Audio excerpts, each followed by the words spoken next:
How to transfer a Canva design to another account. In this video, I'll show you the quickest and easiest way to do it.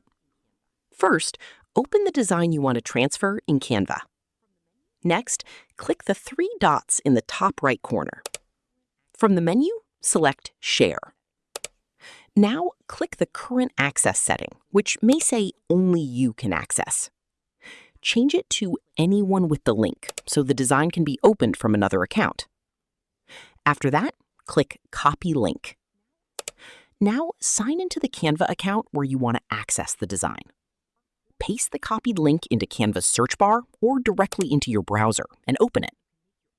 Once the design opens, you can make your own copy if needed and continue editing it from your other Canva account. And that's it. You've successfully transferred your Canva design to another account. If this tutorial helped you, don't forget to like this video, subscribe to the channel, and turn on notifications for more Canva tips and tutorials. Thanks for watching, and I'll see you in the next video.